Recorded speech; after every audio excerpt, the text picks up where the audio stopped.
को शंकराचार्य निश्चलानंद सरस्वती जी महाराज के चेले बताने वाला एक शख्स एक बड़ी जनसमूह के तादाद को लेकर जहाँ पर संत रामपाल जी महाराज के शिष्य ने सेवा कर रहे हैं, उनका साथ उनका पास जाकर कैसे अभद्र व्यवहार करते हैं और कैसे उन लोगों का साथ पेश आते हैं, एक बड़ी जनसमूह को लेकर उनका साथ कैसे लड़ते हैं। आइए देखते हैं इसी वीडियो में। तब तक के लिए आप इस वीडियो के अंत तक जरूर बनाएं। विष्णु महेश जो गीता बोलने वाले की पूजा करेगा वो आएगा उन्हें ये बना रहे हैं। इसी में 414 पृष्ठ पे संक्षिप्त देवी भागवत छठा स्कंद के चारों युगों के ब्राह्मणों की सतिथि बताते हुए व्यास जी आ रहे हैं। धर्म की यही सतिथि त्रेता में रही, परंतु कुछ ह्रास हो गया था।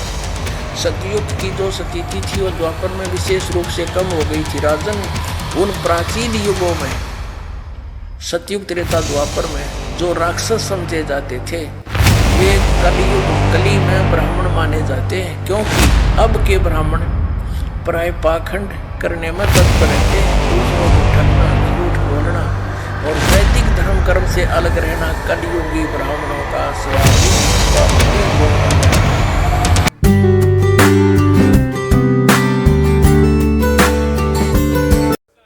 नमस्कार, आप सभी को इस YouTube चैनल एक नया खोज पर स्वागत है। आज फिर हमेशा की तरह आप सभी के सामने एक नए विषय वस्तु को लेकर इस वीडियो में उपस्थित हो चुका हूँ। आज इस वीडियो में हम लोग चर्चा करेंगे कि कैसे एक शंकराचार्य के चेले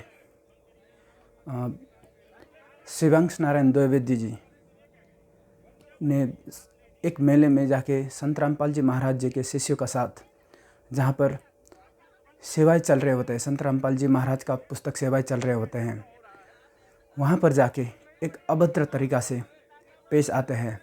वहाँ जाके ऐसे मानो कि जैसे एक काल प्रेरित व्यक्ति किसी के पास जाके वो किसी का बात नहीं सुनता है और वो वापस जाके दंगा फसाद करने लगता है, लड़ने लगता है। ऐसे ही ये व्यक्ति काल प्रेरित होके एक राक्षस जैसा व्यवहार किया है। आप देख सकते हैं वीडियो में कि इस व्यक्ति ने कैसे अपने साथ एक जनसमूह के लेके, एक बड़ी से जनसमूह के लेके, जिसमें 25-30 लोग होंगे, इतने जनसमूह को लेके एक टेंट में जहाँ पर सेवा चल रहे होते हैं, वहाँ पे जाके संत रामपाल जी महाराज जी का शिष्यों के साथ अभद्र तरीक़ा से व्यवहार करते हैं। वहाँ पे जाके लड़ने लगते हैं और वहाँ जाके सेवाएं बंद करवाने के लिए वो लोग बातें कर रहे होते हैं, पुस्तकें इधर उधर फेंकने लगते हैं। तो ऐसे आदमी को आप लोग क्या कहेंगे? आप सभी इस वीडियो में देख सकते हैं कि ये बंदा कैसे व्यवहार कर रहे हैं और ये खुद को बता रहे हैं कि ये शंकराचार्य का चेला है। तो शंकराचार्य के चेला का साथ ऐसा व्यवहार होता है? एक सज्जन पुरुष, एक साधु संत, एक ब्राह्मण ऐसे व्यवहार कभी नहीं कर सकता है। आइए देखते हैं पहले इस वीडियो में कि इस शख्स ने संत रामपाल जी महाराज के शिष्यों का साथ कैसे व्यवहार किया है। और इस वीडियो में ये देख सकते हैं कि इसने कैसा कैसा शब्द बोले हैं। अरे जिनके नाम में वो तो आएंगे। फोन बंद करिए। हेलो, आप लोग क्या कर रहे हैं? हम क्या कर रहे हैं? जो गंदगी आप फैला रहे हो उसको बंद करा रहे हो। वो चले गए, देखो यहाँ से इनको आगे करके वो चले गए। महिला ये सब बंद करिए। हिंदू देवी देवता का मान कर रहे तो ये क्या करें? बंद क्यों कर रही है? आप लेडीज हैं, माता जी आप बैठिए, जो मेन उसको बुलाइए। आप नहीं, आप हैं तो बंद करिए फिर इसको। अरे आपको खुद ये सोचना चाहिए, आपको सोच कि ऐसा क्यों हो रहा है। आप ऐसे नहीं आप ऐसे नहीं क्यों पढ़ी कर रहे है हैं? किताब, सुनो सीता के रूप में पार्वती से किताब नहीं पढ़ी है क्या? बताओ, बहुत फोन मिला रहे हो ना। अच्छा मैं साधारण आवाज में पूछ रहा हूँ, सीता के रूप में परीक्षा लेने गए थे। आप अपना स्टॉक बंद करिए, उसके बाद चलिए खाने चलते।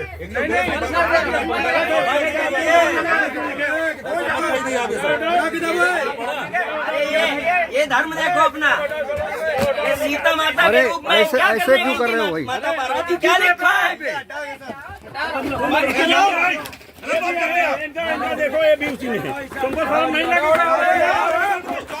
कुछ नहीं कर पाएंगे। चिल्लाए क्या नहीं? इनको थाने में करिए। मिला दीजिए भैया। जीने की राह हर पेज पे इन लोगों ने हर पेज पे ये लिखा है, वेद पढ़ने से मुक्ति नहीं होगी, गीता पढ़ने से मुक्ति नहीं होगी। और दिखाया क्या है कि हम वेद पढ़ा रहे हैं, हम गीता पढ़ा रहे हैं। हर पेज पे लिखा है गीता पढ़ने से मुक्ति नहीं है, हर पेज पे। ऐसा क्यों है? बता रहे हैं राक्षस उन्हें खाएगा, जो ब्रह्मा विष्णु महेश और गीता बोलने वाले की पूजा करेगा, वो खाएगा उन्हें। ये बना रहे हैं। अरे दादा एक्टिव चश्मे किताब नहीं पढ़े हो क्या? नहीं पढ़े। नहीं पढ़ लो अभी, अगर नहीं पढ़ लो ठीक भाई साहब, मैं बंद कर लिया ना। आप बोल आपको हमारे धर्म का, आप हमारे धर्म के खिलाफ बोलोगे? तुम्हारा आप धर्म अपना मेरा कीजिए। धर्म नहीं है। यहाँ क्यों आए हो? हमारा धर्म नहीं है। ये लोग ये गीता वेद की बातें इसलिए कर रहे हैं कि आपको ये बता सके गीता वेद मत पढ़ो, गीता वेद मत पढ़ो। ये जेल धाम निवासी ये इसकी बातें सुनो जा करके। उसकी टट्टी साफ करो माधर चौथ की। आश्रम में बलात्कार करा देखो हमने आपसे गलत आप शब्द हम नहीं बोल रहे हैं आपसे। आप क्यों बोल रहे हो ऐसा? हम तो इसने क्यों लिखा देवी देवताओं के बारे में? जो प्रमाण है वो लिखा गया क्यों है। लिखा है? प्रमाण क्या है तुम्हारे? देख लो क्या कह रहे हैं, प्रमाण है। आओ शास्त्रार्थ करो, आओ शास्त्रार्थ करो, तुम्हारे से ही ज्ञान चर्चा कर लो। हम आपकी ऊंची आवाज में नहीं बोल रहे भाई साहब। आप कैसे बात कर रहे हैं? प्रमाण है, जनता को मूर्ख बना रहे हो तुम। है कि दुर्गा जी गई थी, सीता माता के रूप में दुर्गा जी वहाँ संभोग करने गई थी राम के साथ, ये लिखा है इन्होंने। ऐसा नहीं लिखा, ऐसा नहीं लिखा है। मर जाएंगे मगर ये नहीं बिकने देंगे, समझे? ठीक है मैं बंद कर दे रहा हूँ। ठीक है आप खाने चलिए, पहले बंद करिए बाद में। चलो पहले खाने चलिए। चार लोग चलो, इनको छोड़ के जाके चारों लोग चलो निकलो खाने चलो ना। आप बुला लीजिए, हम लोग यहीं चलें। अरे चलो ना। आप बुला लीजिए। आपको करना वो कर लो।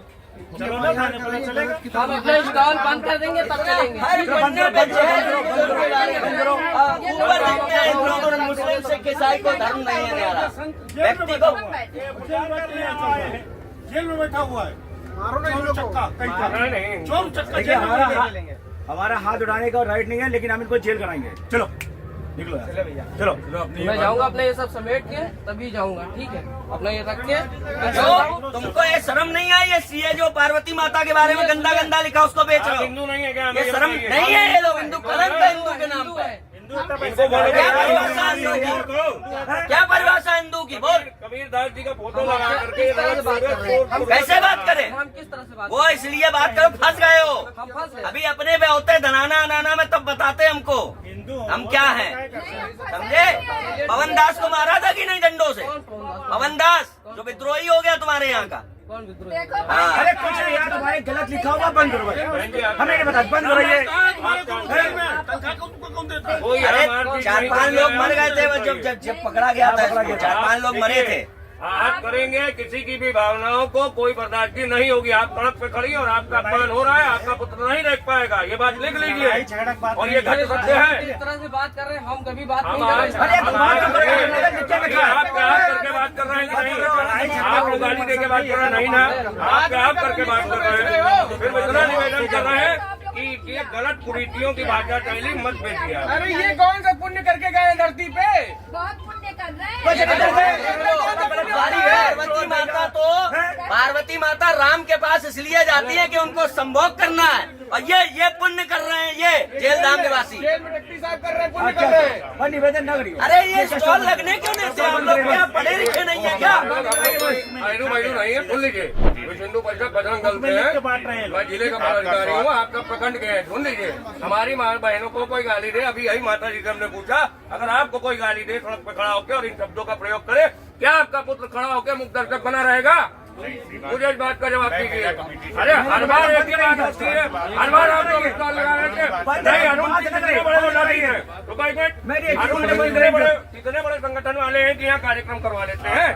अरे हम ही लोग तो है जनता, यही तो जनता है जो आती है, 10-20-50 रुपए खर्च करती है। आपके स्वागत के लिए ही हम भाई साहब देखिए, आप बहुत चेष्टा ना करें, आप कृपया हमारा निवेदन प्रचार करके इनको बंद करें। आपके 20,000 में आपका कुछ नहीं बिगड़ेगा, 20,000 की एक स्टॉल जाएगी बस, और कुछ नहीं होगा।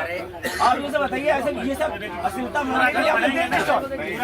जानकारी। अरे भैया ये देखो, ये माता दुर्गा के साथ बलात्कार लिखा है, ये देखो, ये देखो, कब हुआ बलात्कार? दिखाओ प्रमाण। ऊपर से आप कह रहे हैं प्रमाण है आपके पास, ये प्रमाण प्रमाण है हमारे पास। प्रमाण है, बहुत बड़ी होती है। मैं अभी बात कर रहा हूँ। आप बात करो, चलो ठीक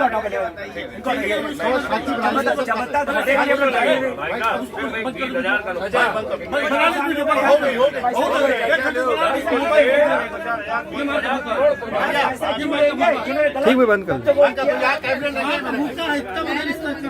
ये बंदा वहाँ जाके जहाँ पर संत रामपाल जी महाराज जी के शिष्य लोग सेवाएं कर रहे होते हैं, ये जाके अभद्रपूर्ण व्यवहार से उतरते हैं, उधर हाथ उसमें पेश आते हैं, और वो अपना बहुत सारे लोगों को लेके, एक जनसमूह को लेके वो दंगा फसाद करने लगता है। और वो इसमें आप लोग देख सकते हैं कि बहुत सारे गालियाँ ये बरसाते हैं, और ये बताते हैं कि संत रामपाल जी महाराज लिखित पुस्तक एक जीने की राह है। जीने की राह में ये बताते हैं कि दुर्गा जो पार्वती जी है,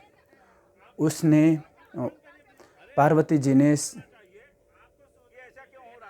राम जी के साथ संभोग करने के उद्देश्य से वहाँ पे जाते हैं कि ये जीने की राह पुस्तक में लिखे हुए हैं। वास्तव में क्या लिखे हैं ये आप लोग देख सकते हैं कि वहाँ पर संत रामपाल जी महाराज जी का जो पुस्तक है जीने की राह है, उसमें ये लिखा है कि जब श्री राम जी अपने पत्नी सीता का अपहरण होने के बाद सीता को ढूंढते हुए, विलाप करते हुए वो जंगल में जाते हैं। वो बहुत जगह जगह विलाप करते हुए वो चलते फिरते हैं।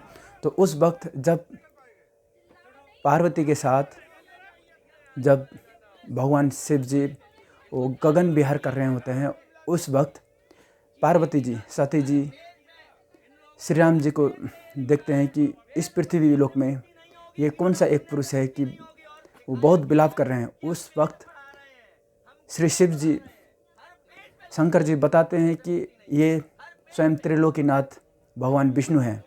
ये अभी मानव रूप में इस धरातल पर, इस पृथ्वी भूलोक पर अवतार लिए हैं, और इस अवतार का समय उसका जो पत्नी है सीता जी, उसका अपहरण हुआ है। तो इसके लिए अपने पत्नी के लिए ये विलाप कर रहे हैं। तो इस बात को सुन के श्री सती जी को, श्री पार्वती जी को ये विश्वास नहीं होता है कि ये त्रिलोकीनाथ वही भगवान विष्णु हैं जो मानव रूप में आके ऐसा विलाप कर रहे हैं। कभी भी कोई एक भगवान, एक देवता ऐसा विलाप करते हुए नहीं देखा है और ऐसा विलाप नहीं कर सकता है, क्योंकि इसके लिए वो परीक्षा के लिए श्री शंकर जी को बोलते हैं कि मैं इसका परीक्षा लूँगा। तो जब शंकर जी ने मना करते हुए भी श्री सती जी, श्री पार्वती जी सीता रूप में श्री राम के सामने उपस्थित होते हैं। तो उस वक्त श्री राम जी ने ये बताते हैं कि हे पार्वती जी, हे सती जी, पर्वत राजका कुमारी सती जी, आप यहाँ पर कैसे आना हुआ? वहाँ पर शंकर जी को छोड़ के आप यहाँ पर कैसे आना हुआ, वो पहचान लेते हैं। तो इस बात से श्री सती जी को ये विश्वास हो जाता है कि हाँ वही है, जो भगवान विष्णु है वही श्री राम रूप में अवतरित हुए हैं, कहें कि उनको विश्वास हो जाते हैं। तो ये लिखा है। और ये शख्स काल प्रेरित होके ये बता रहे हैं कि जीने की राह पुस्तक में श्री पार्वती जी श्री राम के सामने संभोग करने के उद्देश्य से उपस्थित हुए थे, गए थे, कह के ऐसा लिखा है, कह के ये बता रहे हैं। चल रही है 414 पृष्ठ पर लिखा। अब देखो यहाँ क्या बताया है इसी में 414 पृष्ठ पे संक्षिप्त देवी भागवत छठा स्कंद के चारों युगों के ब्राह्मणों की सतिथि बताते हुए व्यास जी आ रहे हैं। धर्म की यही सतिथि त्रेता में रही, परंतु कुछ ह्रास हो गया था। सतयुग की जो सतिथि थी वो द्वापर में विशेष रूप से कम हो गई थी। राजन, उन प्राचीन युगों में सतयुग त्रेता द्वापर में जो राक्षस समझे जाते थे वे कली में ब्राह्मण माने जाते हैं, क्योंकि अब के ब्राह्मण प्राय पाखंड करने में तत्पर रहते हैं। दूसरों को ठगना, झूठ बोलना और वैदिक धर्म कर्म से अलग रहना कलयुगी ब्राह्मणों का स्वाभाविक गुण बन गया है। अपने आत्माओं, ये दास नहीं कह रहा, इनका इतिहास बता रहा है कि ये वर्तमान के ब्राह्मण हैं जो ऐसे जुल्म कराया करते थे। जो यही ज्ञान जो दास आपको बता रहा है और इन सदग्रंथों में दिखा रहा है तो आप मान रहे हो, नहीं तो ये धर्मगुरु ई फिर आग लवा दी थी न, पर समर्थ की ओट थी। क्रोथा कांड यही कारण था। सत्कर मानना तुम आप जी कि इनकी दुकान बंद होने के कागार पाएगी थी। इनको पता लग गया था थोड़े जूते लगेंगे, थोड़े दिन में जनता नहीं कहेगी हमारे पूर्वजों का नाश कर दिया तुमने, उनको भूत बनवाया, गलत साधना करवा के हंडे धक्के खाते, अन्यों कई श्राद्ध निकालो, अपना पेट भरने की खातिर ये और घाटा जुड़वा दिया। तो हमारे धर्मगुरु ये नकली थे, ये अज्ञानी थे कलयुग के। इन्होंने हमारे सदग्रंथों को समझा नहीं, अपने सिलेबस से ये परिचित नहीं थे, जिस कारण से हम विभाजित होते चले गए। अब इन लोगों को ये पता चल चुका है कि इन लोगों का जो दुकान है, जो पाखंड का दुकान है, जो कर्मकांडी का दुकान है, ये लोगों का अब बंद होने जा रहा है। और एक सच्चा सद्भक्ति का जो बीज है वो उग चुका है और वो बड़ा रूप में वो फैल रहा है, वो बढ़ते हुए फैल रहा है।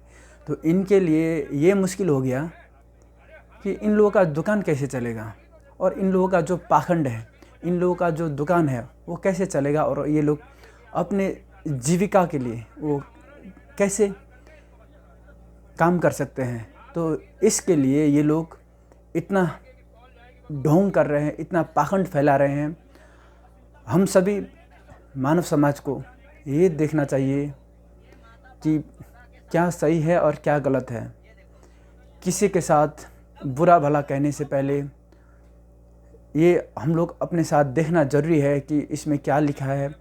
कोई भी अगर धर्मशास्त्रों को, धर्म के बारे में या किसी संत या किसी महंत के बारे में बोलने से पहले उनका जो है पुस्तक है या कुछ भी है, ये उसका अध्ययन करके बाद में उसका साथ ज्ञान चर्चा कर सकते हैं।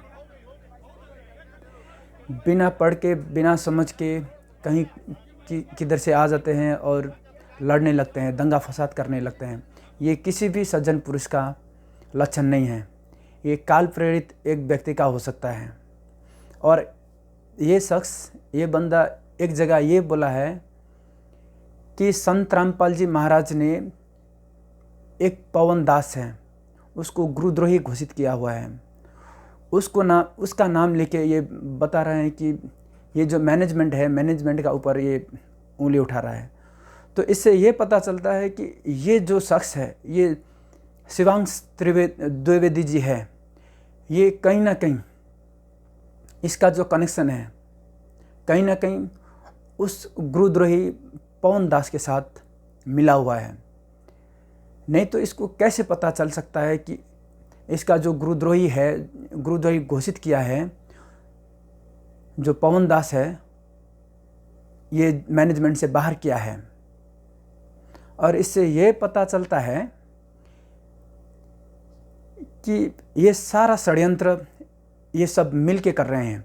ये एक का ये षड्यंत्र नहीं हो सकता है, ये किसी एक का षड्यंत्र नहीं हो सकता है। ये पवन दास का साथ मिल के इतना दंगा फसाद कर रहे हैं और ये लोगों को पाखंड। समझे? पवन दास को मारा था कि नहीं डंडों से? पवन दास जो विद्रोही हो गया तुम्हारे यहाँ का। अरे कुछ नहीं यार, तुम्हारे गलत लिखा हुआ बंद करो। ये मानव समाज का सामने पाखंड फैला रहे हैं। जैसे कि उधर पवन दास क्या बता रहे हैं कि जितने भी पुस्तकें हैं ये संत रामपाल जी महाराज का लिखित पुस्तक नहीं है, ये मैनेजमेंट द्वारा लिखी गई पुस्तक है। ये ऐसे ही ये पाखंड फैला रहे हैं। तो उसी का नज़र से देखें तो ये उसका ही ये फॉलोअर्स है, उसी का साथ ये मिले हुए हैं। तो इसके लिए स्वयं संत रामपाल जी महाराज कबीर साहब जी का वचन में ये वचन है कि गुरुद्रोही के पैड़ पर जो पग आवे वीर, 84 निश्चय पड़े सदगुरु कहे कबीर। जो कोई भी गुरुद्रोही होता है, गुरुद्रोही का तो असंग जन्म तक मानव जन्म नहीं मिल सकता है, ये बता दिया है। आइए देखते हैं संत रामपाल जी महाराज गुरुद्रोही के बारे में क्या बताते हैं और ये पवन दास का बारे में, ये जो है गुरुद्रोही है उसको गुरुद्रोही कैसे घोषित किया है। वो पवन दास जो पहले खुद संत रामपाल जी द्वारा निर्मित मैनेजमेंट में काम किया करते थे, कार्य करने का वक्त कार्य करते समय उसने उसी मैनेजमेंट से उधर से दान पेटिका से पैसा चुरा के वो अपना घर व्यवहार चलाते थे, वो 2 नंबरी करते थे। तो इसके लिए मैनेजमेंट कंप्लेन किया था। तो इसके लिए संत रामपाल जी महाराज स्वयं पवन दास और दिल्ली का संजय भगत को गुरुद्रोही घोषित किया है। और इसका बोल लेके ये शिवांश नारायण द्विवेदी जी बात फैला रहे हैं, पाखंड फैला रहे हैं। हम सभी सब जानिबकारी हैं। आइए देखते हैं संत रामपाल जी महाराज जी इन जैसे लोगों के लिए क्या बताते हैं। सत साहेब बंदी छोड़ कबीर साहेब की जय, बंदी छोड़ सतगुरु रामपाल जी महाराज जी की जय हो। सत साहेब सभी भाई और बहनों को मेरी तरफ से सत साहेब। मेरा नाम मंजू है, मैं गुरु जी की छोटी बेटी बोल रही हूँ। वैसे तो हम सभी परमात्मा के बच्चे हैं, लेकिन संसारिक दृष्टि से मैं गुरु जी की बेटी बोल रही हूँ। आज 4 अगस्त 2014 को मैं आप सबको 2016 को मैं आप सबको ये बताना चाहती हूँ कि हम गुरुजी से सप्ताह में 2 बार मिलने के लिए जाते हैं। गुरुजी ने पवन जयपुर और संजय दिल्ली को गुरुद्रोही बता दिया है, बहुत पहले ही बता दिया था। जो ये ऑडियो डाल रखी है पवन जयपुर और संजय दिल्ली ने, ये बहुत पुरानी है। जो भी भगत इन पवन और संजय के संपर्क में आ चुका हो तो गुरुजी का आदेश है अपना नाम शुद्ध करवा ले। यदि किसी भी भगत को किसी प्रकार की कोई शंका हो तो हमसे संपर्क करके पूछ सकते हैं। ये मेरी माता जी है। हम सभी पूरा परिवार गुरुजी से मिलने के लिए जाता है। सत साहिब बंदी छोड़ सतगुरु रामपाल जी महाराज जी की जय हो। सत साहिब। मंजू बेटा, हाँ जी जी तुम मैंने पता लगा है ये संजय जो पवन है वो बकवास कर रहे हैं कि मैनेजमेंट नो नहीं होने देता, मैनेजमेंट ऐसे नहीं कर रहा, गलत है। हाँ जी, ये मैनेजमेंट मेरा ही बनाया हुआ है जी और बिल्कुल जिम्मेदार भक्त है। मैंने ड्यूटी लगा रखी है, जो कर रहे हैं मेरी सहमति से मेरे से पूछ कर करें जी जी। और जितने भी नामदान केंद्र खोले हैं जी जी वो मेरी आगे से खोले जाते हैं, ठीक है जी जी। और जो ये भ्रमित कर रहा है ना पवन और संजय, हाँ जी, हजबा हुआ चोरी करते हैं नामदान पात्रों पैसे। पवन का घर पर दान पात्र नामदान खोल रहा था, ये चोरी करा करता जी। जब वहां से छीनना इससे इसने सारे चोर दिखे हैं, दुष्ट ने सारी संगत से कह दो और मेरी आवाज भेज दो जी गुरु जी कि विश्वास रखो हमारे ऊपर, जो कर रहे हैं परमात्मा कर रहे हैं और मेरी आज्ञा से हो रहा है, सब ठीक चल रहा है। किसी बात का ना दियो ना बेड़ा, कभी नष्ट हो जाओगे, भक्ति खत्म हो जाएगी तारी। ये तो काल के दूत हैं, काल में भेज रखी है तारा नाश करने खातिर। तो अगर मैनेजमेंट नहीं करे तो ये क्या कर रहे हैं संजय कौन, इनसे पूछो। बकवास करे, मेरे तो फोन पे आगे बात भी नहीं कर सकते। जो कोई संशय है मेरे से पूछ लो, रोज फोन करूँ तारे पास में घर पे। हाँ जी तो फिर भी किसी को शंका हो ना भगत में, तो आप यहाँ रोक तक आ जाए आपके पास, जी गुरुजी। मेरे से डायरेक्ट बात कर ले। औरों की क्यों सुनते हो तुम? इनकी बात अब माइयो, नहीं तो भगवान से दूर हो जाओगे। मुश्किल शेरा पाया है, सारी संगत ने बोल दे मेरा आशीर्वाद है, ये सब खेल मेरा ही हो रहा है। तो फिर क्या होगा? परमात्मा कहते हैं अभी जैसे इस भक्ति युग के दौरान और कोई नाम टूट गया किसी कारण से, उसने गलती कर दी। देखो दो प्रकार से विमुख होते हैं। एक तो गुरुद्रोही बन जाता है, उसको तो भगवान संभालता नहीं, उसको तो कई हजार युगों तक मनुष्य जीवन नहीं मिलेगा फिर। और जो वैसे गलती से कर जाता है, गफलत कर जाता है, भक्ति करता करता छोड़ दिया, तो उसने अपना काम बढ़ा लिया। फिर वो जाएगा, जैसे आपको बताया पहले गणेश जी के लोक में, वहां अपने जीवन पूंजी नाश करेगा भक्ति की। फिर जाएगा ब्रह्मा जी के लोक में, फिर विष्णु जी के लोक में, फिर शिव जी के लोक। तो यहां परमात्मा ने एक ऑप्शन और बताई है आपको। कहते हैं शिव मंडल ब्रह्मापुरी चाहे विष्णु लोक में हो, हमरे गुण भूले नहीं तो आन छुटाऊं तो। कितना कितना रहम किया आपके ऊपर। कहते हैं यदि तू गलती से और बीच में गफलत कर गया, फिर पहुंच गया विष्णु लोक में, शिव के लोक में, कहते वहां तेरा फिर याद आ जा कि मैं तो गलत आ गया। ये तो पहले बताया करते गुरुजी, या तो मेरी पूंजी नाश होएगी, मेरा तो काम बिगड़ गया सारा। कहते वहां भी जो हृदय तो रोएगा ना तू, तुझे वहां से भी छुटवा लाऊंगा और पुनः मनुष्य जन्म दिवा के तुझे फिर से लाइन में ला दूंगा। इतने दयालु हम जी छोड़।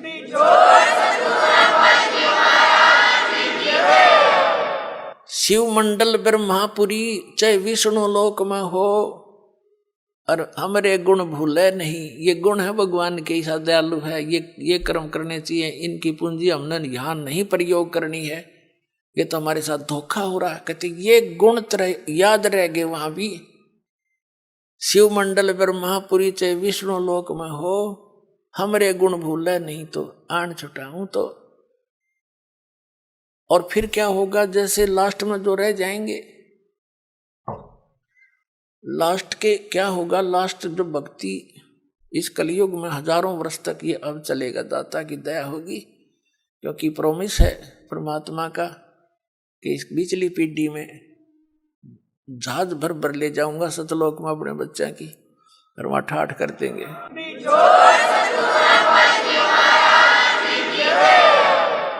और पिछले लास्ट वाले फिर धीरे धीरे धीरे धीरे भक्ति कम होती चली जाएगी, गफलत में आते चले जाएंगे, सुख घना होगा। क्योंकि यहाँ पर सतयुग जैसा माहौल एक बार फिर बनेगा।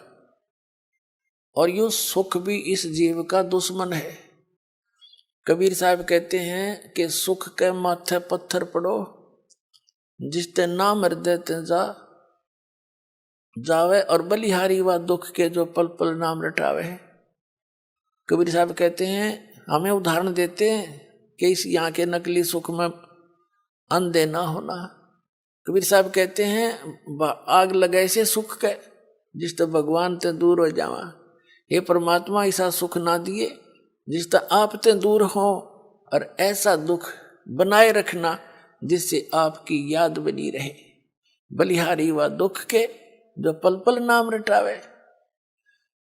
तो इस प्रकार परमात्मा हमें अपने उदाहरण दे देकर समझाते हैं कि यहाँ क्या सुख की ज्यादा डिमांड करने की आवश्यकता नहीं है। जब सुख घना हो जाता है, ये जीव परमात्मा से दूर अवश्य होता है।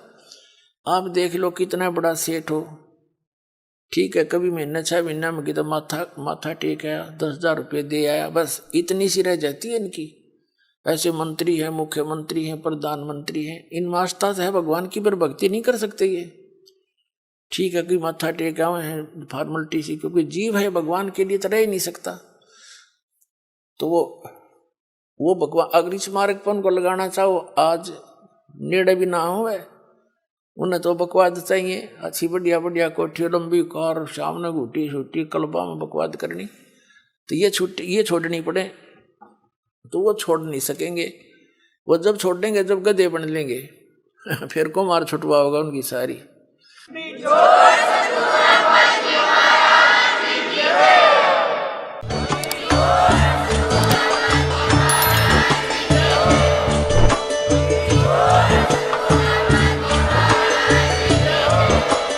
आप सुन रहे थे जगत गुरु तत्वदर्शी संत रामपाल जी महाराज जी के मंगल प्रवचन। अधिक जानकारी के लिए विजिट कीजिए हमारी वेबसाइट www.jagatgururampalji.org। संत रामपाल जी महाराज जी के शुभ आशीर्वाद से पूरे विश्व भर में 500 से भी ज्यादा नाम दीक्षा केंद्र हैं, जिन पर संत रामपाल जी महाराज जी द्वारा ऑनलाइन निशुल्क नाम दीक्षा दी जा रही है। अपने नजदीकी नाम दीक्षा केंद्र का पता करने के लिए संपर्क करें 8222880541।